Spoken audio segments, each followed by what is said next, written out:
Y en la Argentina, un error común es descalificar a una herramienta en sí misma y no por el uso que se hace de ella.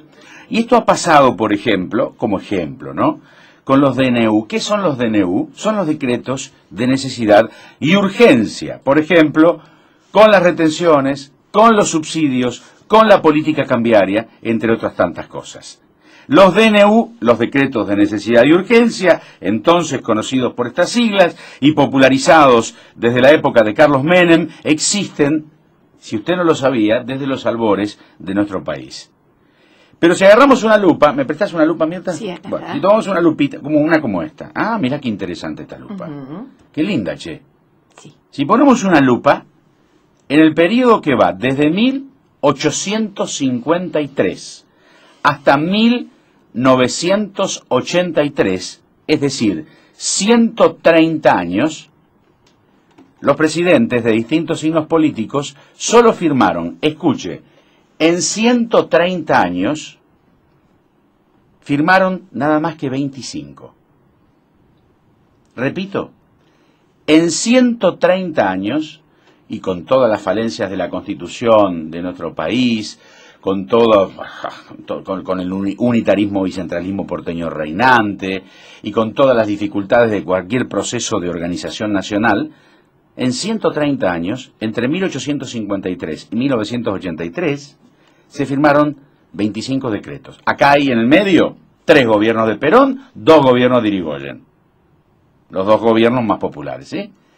Solamente 25 decretos en 130 años. Retorna a la democracia. Y ahí arrancamos. Dame la lupa esa, por favor. Ahí está. Linda lupa esta, ¿eh?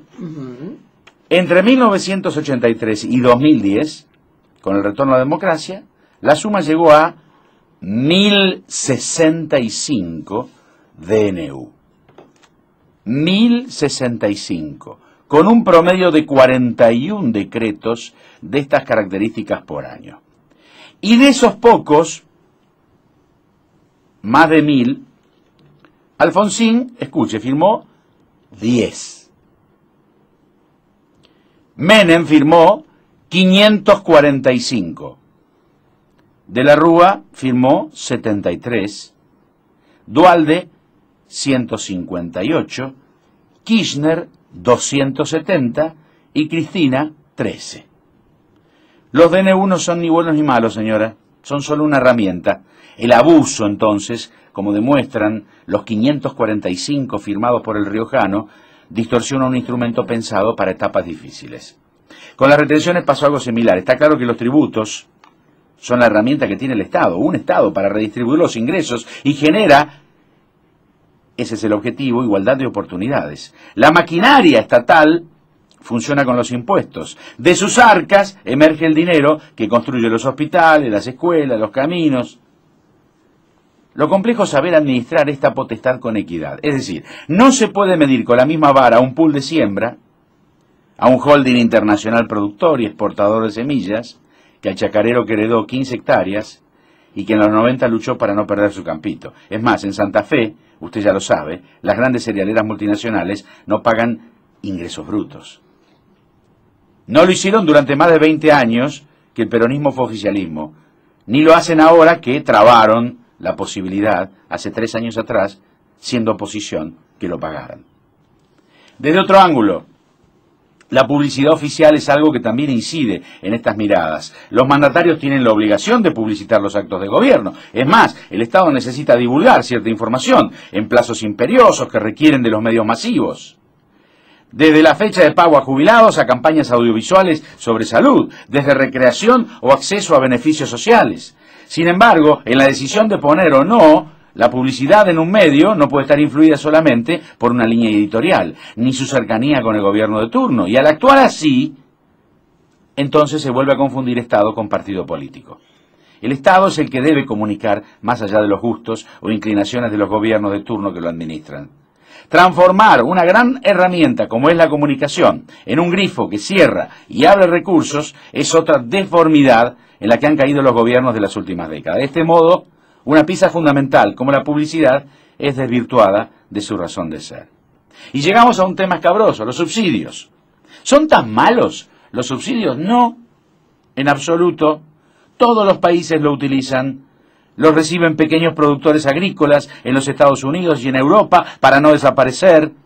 Son de ayuda a ciudadanos cuando viven una situación compleja en su economía personal. De hecho, en plena crisis en España, por ejemplo, y en Francia, el Estado paga vía subvenciones hasta el alquiler de las personas que han perdido su empleo. El problema de los subsidios es cómo y a quién se distribuyen.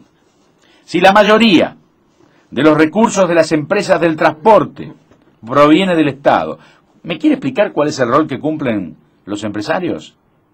¿Por qué no las estatizan directamente? ¿Y los juegos de azar? ¿Es justo que reciban subsidios?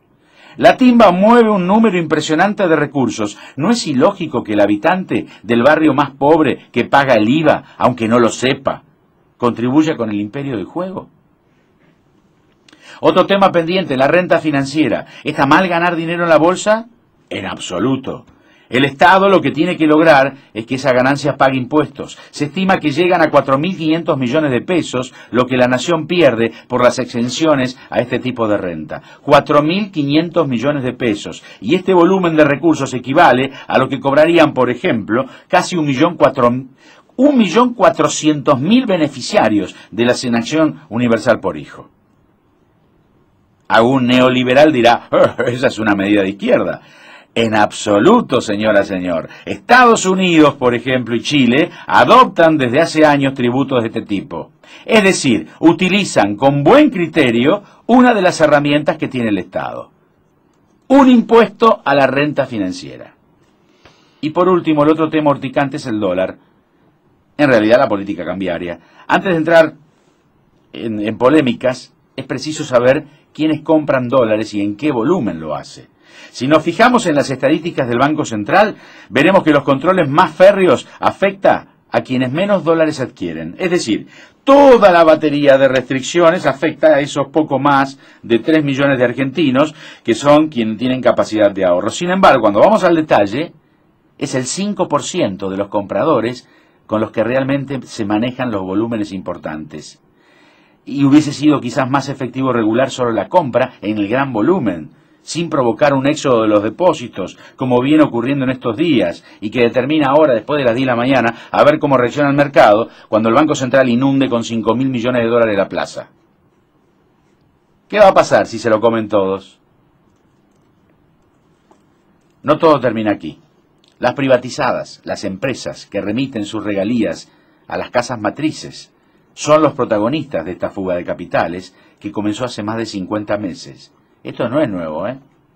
Y en paralelo, lo que no se considera es que las privatizadas y las grandes compañías internacionales gozan de privilegios muy por encima del común de los mortales. Sincerar entonces esta realidad es la parte incómoda del modelo. ¿Hay modelo? Habiendo estas falencias enormes. Volvamos al principio. Las herramientas no pueden ser ni endiosadas ni satanizadas. Los DNU, los decretos de necesidad y urgencia, no son un invento del diablo. Tampoco lo son las retenciones, ni los subsidios, ni la política cambiaria. Lo importante es tener en claro qué se hace con esos instrumentos, comprender a quién benefician y a quién complican en los hechos y no en los discursos. Ese es el secreto. Si los grandes exportadores de cereal no pagan ingresos brutos, ni siquiera ingresos brutos, si las privatizadas se llevan las ganancias como por un tubo, si la renta financiera no tributa o el juego hasta hace poco recibía subsidios, es señal que los poderosos entonces siguen gozando de todos sus privilegios. ¿Y el modelo dónde mierda está? Quedan transformaciones profundas por hacer.